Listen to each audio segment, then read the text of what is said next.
그 젊은 친구들이 그 뭐 홍대나 뭐 이런데 이제 뭐 클럽 같은 게 이제 있으면은 이제 저 불만 중에 하나가 남자들은 가면 입장료를 이제 꼭 하는데 여성분들은 입장료를 안 받는 경우가 많이 있다는 거죠.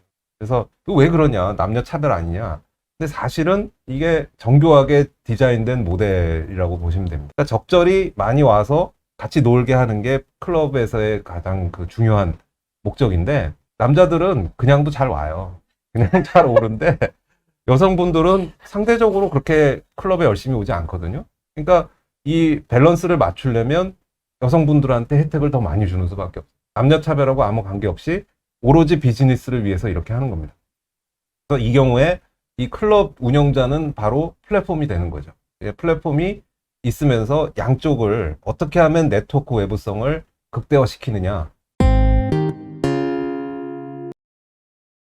주제가 빅테크와 플랫폼 규제입니다. 그래서 오늘 말씀드릴 내용이 세 가지 큰 주제가 있는데요. 보시면은 플랫폼화 빅테크의 시대. 그러니까 이게 도대체 뭐냐. 이렇게 용어 중심으로 좀 말씀을 드리고요. 자, 이게 네. 뭔가요? 이 뭐 빅테크라는 말을 우리가 이제 많이 쓰는데 사실은 이제 뭐가 달라졌느냐라고 생각해 보면 지난 한 3, 40년을 보면 이제 IT가 세상의 중심이 됐고요. 맞습니다. 그 다음에 기업들이 플랫폼화가 된 기업들이 성공을 다 했습니다. 그래서 이제는 전에는 그냥 그런 기업들이 성공했어? 그런데 이제는 정말 이 세계 경제를 쥐고 흔드는 기업들은 다 플랫폼이 됐죠. 그래서 그 중에서도 우리가 보통 뭐 구글, 뭐 아마존, 페이스북, 마이크로소프트, 애플 그쵸. 이런 회사 5대장이죠. 이런 5대장 진짜 5대장이에요. 5대장. 2009년에 보면은 마이크로소프트랑 알파벳이 구글이 구글 원래 회사 지주회사거든요. 이름이죠. 네네. 예. 그래서 2개 정도 있었는데 2019년에 10년 후를 보니까 보면 예. 지금 2개 정도를 빼고는 다 플랫폼 모델이라고 생각할 수 있는 그쵸. 회사입니다. 비자에 조금 의외로 생각하실 분이 있을 텐데 비자가 아주 전 세계적이니까. 예, 전형적인 원래 과거부터 있었던 플랫폼형 기업입니다. 맞습니다.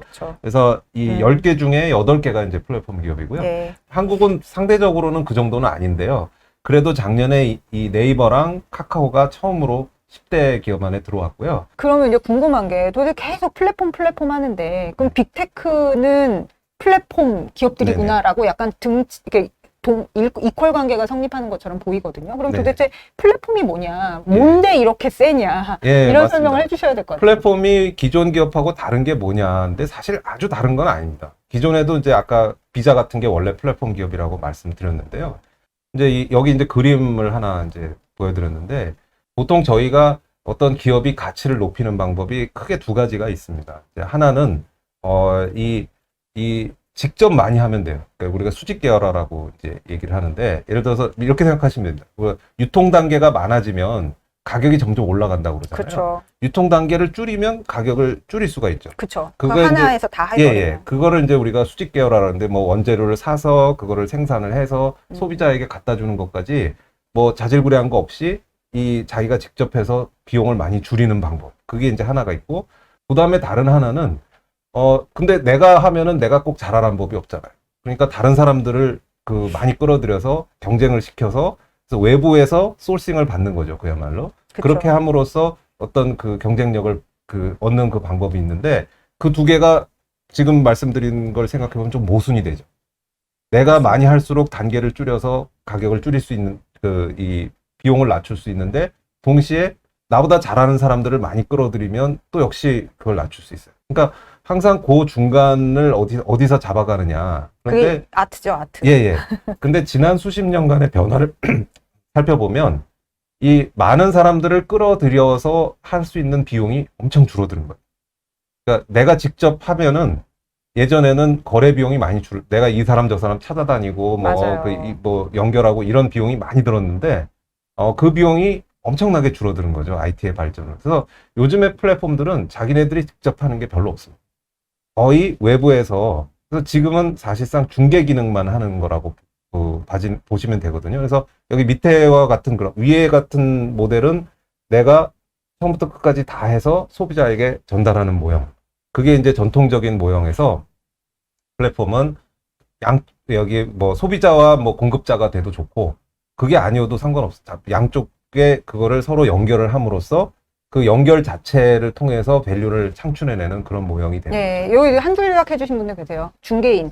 아, 예, 예, 예. 중개인. 그래서 얼핏 생각하면 중개인은 옛날부터 있었던 건데 뭐가 다르냐? 물론 옛날부터 있었습니다만 예전에 비해서 중개를 하는데 드는 비용이 훨씬 줄었기 때문에 그렇죠. 예전 같으면 중개를 안 하고 다 내가 직접 하려던 거를 이제는 중개형으로 많이 바꾸게. 그 다음에 이제 또 하나의 중요한 점이 있는데요. 이 중개가 이제 도움이 되는 거는 우리가 소위 말하는 네트워크 효과라는 이제 효과를 이제 얻기 때문입니다. 네트워크 효과라는 거는 사용자가 많아지면, 그러니까 많이 이 물리면 물릴수록 그 사용자가 많아지면 많아질수록 가치가 더욱더 상승하는 걸 우리가 네트워크 효과라고 하는데요. 이제 전통적인 네트워크 효과를 가장 잘 보여주는 게 바로 전화입니다. 전화. 이제 처음에 이제 알렉산더 그레이엄 벨이 전화를 만들었을 때, 오랜만에 들어보는 얘기. 네, 근데 그거 요즘 얘기로는 벨이 만든 게 아니라 그래요. 그 그러니까요. 사람 사기꾼이라는 얘기가 있는데, 맞아요. 에디슨도 사기꾼이고, 네, 벨도 네, 사기꾼이고. 그거는 이제 저희가 다룰 일은 아니고, 네. 어쨌든 그 일화에 따르면 벨이 처음 전화를 만들었을 때, 그 조수하고 처음 통화를 한번 했다고 그러거든요. 내 옷에 뭐가 떨어졌어. 뭐, 빨리 와. 이게 이제 최초의 통화라고 그러는데. 갑질의 원인. 네. 근데 그때 생각해보면 딱 두 사람이 서로, 이게 인터폰이에요, 인터폰. 이게 전화가 아니라. 그러네요. 딱 두 사람만 전화가 연결이 돼 있었던 거잖아요. 그런데 이게 두 사람이 아니라 예를 들어서 가족끼리 한 5명이서 그 각자 딴 데 살고 있는 사람들이 연결을 하고 있다면 이게 커넥션이 하나가 아니라 10개의 커넥션이 생기게 됩니다. 그러면 아무래도 이게 그 활용성이 굉장히 높아지죠. 그렇죠. 이게 12명이 되면 이게 그 연결이 66개로 늘어나거든요. 아, 저 이거 계산해야 되는 건가? 네. 잠시 망설였어요. 저도 어떻게 하는지 좀 잊어버렸는데 수학적으로 이렇게 연결의 숫자 우리 할 수 있죠. 그래서 사실은 이 사람의 숫자는 전화를 가지고 있는 사람의 숫자는 2, 5, 12 이렇게 늘어나는데 그 연결의 숫자는 1, 10, 66 이렇게 기하급수적으로 높아지잖아요. 엄청나게 높아지죠. 다른 사람들이 다 전화를 갖고 있으면 나도 그 전화를 쓸 일이 굉장히 많아지니까. 예. 그런 식의 효과. 플랫폼이라는 게 아까 말씀드린 것처럼 중개인이 되면서 많은 사람들을 연결을 하잖아요. 그러면 우리가 지금도 이게 유튜브를 하고 있지만 그래서 유튜브가 마음에 안 들어서 다른 데로 옮기자. 그러면 유튜브에 있는 사람들이 아무도 안 봐. 아무도 안 보잖아요. 그러니까 몰라. 예, 이미 있는지 유튜브에 몰라. 많은 사람들이 연결돼 있고 많은 들이 그 이용을 하고 있기 때문에 그 활용성이 높아지는 거죠. 페이스북 같은 경우에도 페이스북이 특별히 뭐 아주 뛰어나다기보다는 페이스북에 이미 많은 사람들이 들어와서 오늘은 뭐 재밌는 거 없나? 뭐 이러고 하기 때문에 여러 사람이 컨텐츠도 맞아요. 올리고 네. 그러니까 볼 콘텐츠가 많아지니까 또 거기 들어갈 인센티브가 더 생기는 거죠. 플랫폼이 본질적으로 이런 역할을 그 기능을 가지고 있어서 이건 뭐 직접적이냐 간접적이냐 뭐 이런 얘기는 있지만 이 근본적으로는 다 네트워크 효과에 기반을 하고 있습니다. 그래서 이 네트워크 효과를 바탕으로 중개 형태가 되면서 많은 사람들이 물리고 많은 그 사람들이 많아지면 많아질수록 더 가치가 높아지고 그러니까 사이즈가 계속 커지는 거예요.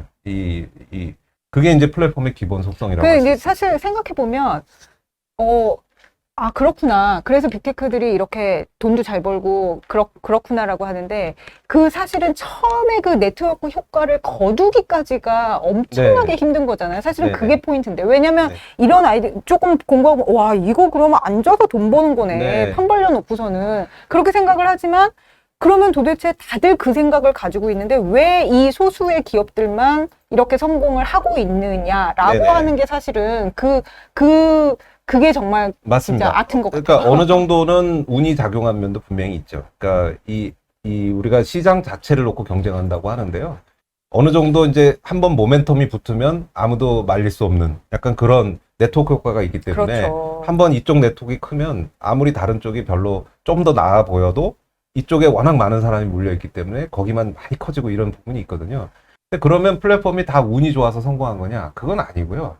플랫폼 자체가 상당히 이 중개를 잘 해야 됩니다. 그러니까 이래서 이제 플랫폼 사업 모델의 이제 사례라고 제가 이제 했는데 일부러 이제 좀 어떻게 보면 뭐 보통 때 이걸 플랫폼 모델이라고 생각을 안 하셨을 것 같은 그런 거를 이제 예를 이제 들었습니다. 이제 왼쪽 그림은 이제 클럽인데요. 그 젊은 친구들이 그 뭐 홍대나 뭐 이런데 이제 뭐 클럽 같은 게 이제 있으면은 이제 불만 중에 하나가 남자들은 가면 입장료를 이제 꼭 하는데 여성분들은 입장료를 안 받는 경우가 많이 있다는 거죠. 그래서 왜 그러냐? 남녀 차별 아니냐?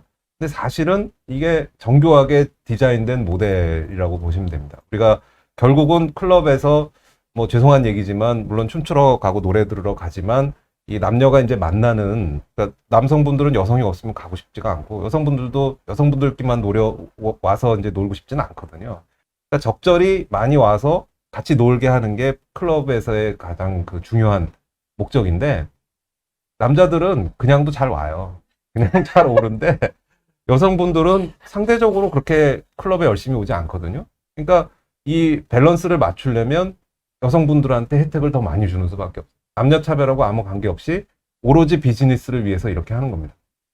그래서 이 경우에 이 클럽 운영자는 바로 플랫폼이 되는 거죠. 플랫폼이 있으면서 양쪽을 어떻게 하면 네트워크 외부성을 극대화시키느냐라는 거를 하기 위해서 잘 전략을 짜야 되는 거죠. 지금 네. 채팅에서도 굉장히 네. 재밌는 대화들이 오가고 있는데 네. 제가 방송 윤리를 위해서 다 읽어드리면 못할 것 같습니다. 네, 유튜브 방송 윤리를 지키도록 하겠습니다. 네. 예. PPL. 네네, 예. PPL도 제가 이제 물론 뭐 신문 방송 다 마찬가지인데요. 보면 이제 우리가 방송을 보면서 PPL이 많으면 굉장히 짜증나잖아요. 막 이렇게 나와서 뭐. 근데 요즘 그것도 재밌기는 해. 네네네. 이제는 진화가 돼서 PPL 자체도 막 재밌게 되는 이제 그런 경우들도 있는데. 우리도 PPL 하면 좋겠다. 네, 예. 아직까지는 뭐, PPL 좀 해주세요. 네. 근데 사실은 근데 PPL이 있음으로 해서 우리가 방송을, 공짜로 이게 쉽게 볼 수 있는 겁니다. 그러니까 뭐 제작비가 많이 들어가는데 이게 오로지 이 방송을 해서 뭐 그 수백억의 제작비를 뽑으려면, 수십억, 수백억 제작비를 뽑으려면 우리가 돈을 내야 돼요. 돈을 내는 수밖에 없는데 돈을 내는 대신에 PPL을 보여줌으로써 광고 효과로 그거를 상쇄하는 거죠. 그렇죠. 이게 사실은 전형적인 플랫폼 모델입니다. 이게 우리 같은 시청자들을 끌어모으고 많이 끌어모으면 그러면 광고할 수 있는 여력이 생기잖아요. 그러면 수익은 광고에서 그러니까 그럼으로써 우리는 돈을 안 내도 되고, 이거를 어떻게 잘 균형을 맞추느냐. 되게 멀리서 찾으신 것 같은데요. 네. 왜냐면은 우리 유튜브도 저 맞습니다. 꾹꾹 네. 참고서는 그래 내가 공짜로 보는데 이 정도는 참아야지 이러고 하거든요. 그렇죠. 그러니까 모든 광고 모델 같은 것들이 광고를 통해서 이제 수익을 얻는 모델들이 다 이제 기본적으로는 플랫폼 비즈니스라고 보면 되고요.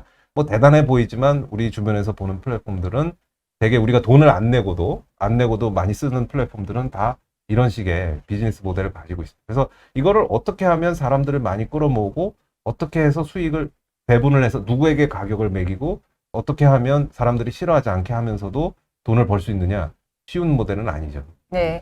그래서 이렇게 보시면은 그 네트워크 효과, 그 플랫폼의 파워를 되게 이렇게 극명하게 보여줄 수 있는 그래프를 가져오신 것 같아요. 이게 제일 어떻게 보면 플랫폼 모형의 이제 원류라고 생각할 수 있는 게 이제 애플과 마이크로소프트의 지난 뭐 40년 전 얘기인데 이미 네. 1980년대 초에 그 PC가 처음 나왔을 때 여러분들 대부분은 이제 저 정도 연식이 되지 않은 분들은 잘 모르시지만 그 당시에도 애플이 더 좋았어요. 그러니까 애플2 컴퓨터가 나왔을 때 애플2 PC가 훨씬 좋았거든요. 그런데 승자는 누가 됐느냐면 MS 윈도우가 됐습니다. 네. 여기 이제 주식 가치, 이 기업 가치가 나타나는데요. 파랗게 되어 있는 게 이제 마이크로소프트고 빨간 게 애플입니다. 시작은 다 똑같이 벤처 기업으로 시작했고 처음으로 PC라는 형태를 가지고 왔지만 애플은 품질 좋고 좋은 PC지.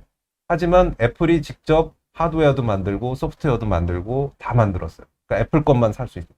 근데 마이크로소프트는 그렇게 하지 않고 자기네들은 윈도우 OS만 만들고 하드웨어도 일반 업체들이 다 하고 그 다음에 소프트웨어도 일반 다른 업체들이 하는 것들을 다 받아들였거든요.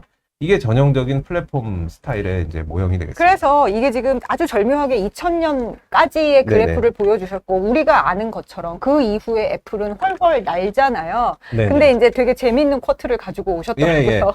그러니까 그래서 지금은 이제 애플의 세상이 됐는데 애플의 세상이 된 거에 많은 사람들이 뭐를 했냐면 스티브 잡스가 이제 깨달았다. 이게 플랫폼 형태로 하지 않으면 안 되는구나. 그래서 아이폰이 나왔을 때 우리가 앱이라는 게 결국 애플에서 나온 앱들이 아니라 다 다른 그 업체들, 다른 그 디벨로퍼들이 만들어준 앱을 쓰잖아요.